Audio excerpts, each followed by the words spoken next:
এই তুই না বলছিলি, বলিস না কেন? এই বাড়িতে তোর কোন ছেলে থাকে বল, নইলে তোর আজকে আমি।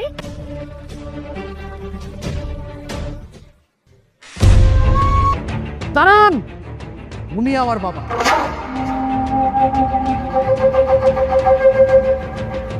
কি বলতেছো জামাই? এই ছোট লোকটা তোমার বাবা? হ্যাঁ, উনি আমার বাবা। সম্মান দিয়ে কথা বলুন। কিন্তু তুমি তো বলেছিলে তোমার বাবা কোটিপতি। হ্যাঁ বলছিলাম, আপনার মেয়েকে বিয়ে করার জন্য মিথ্যা কথা বলেছিলাম। আমি যদি বলতাম যে আমার বাবা গরিব, আপনি কি বিয়ে দিতেন আপনার মেয়ের সাথে? কখনো দিতেন না।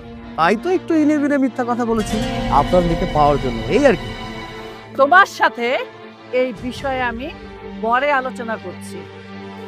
এই মেয়ে, তুই না বলেছিলি এই বাড়িতে তোর ভাই থাকে? বল কে সে? আমি ওর ভাই।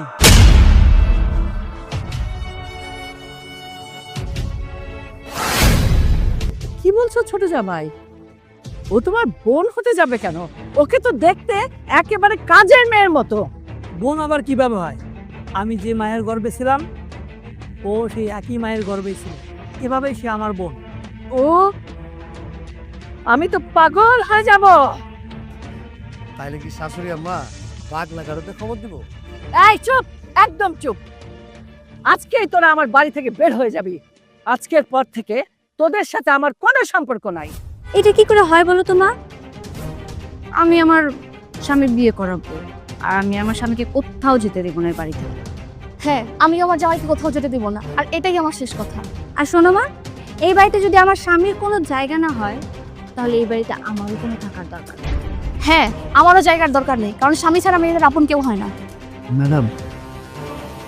ম্যাডাম, আপনারা ওদের কথা মেনে নেন, কারণ আপনার তো দুইটা মেয়ে যদি চলে যায় আপনি তো একা হয়ে যাবেন। ওদের কথা মেনে নেন। না, কখনো না।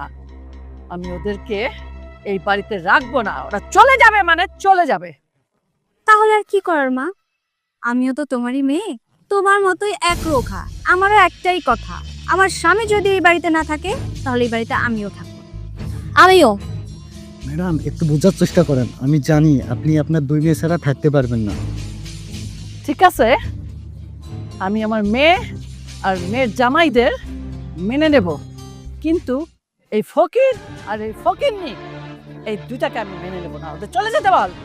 আমার শ্রদ্ধেয় শাশুড়ি আম্মা, এটা বললে তো হবে না। এখন থেকে আমার বাবা আমার সাথেই থাকবে। হ্যাঁ, আমার বোনও যদি এখানে না থাকে, আমিও এই বাড়িতে থাকবো না। শোনো, এইটা আমি কখনো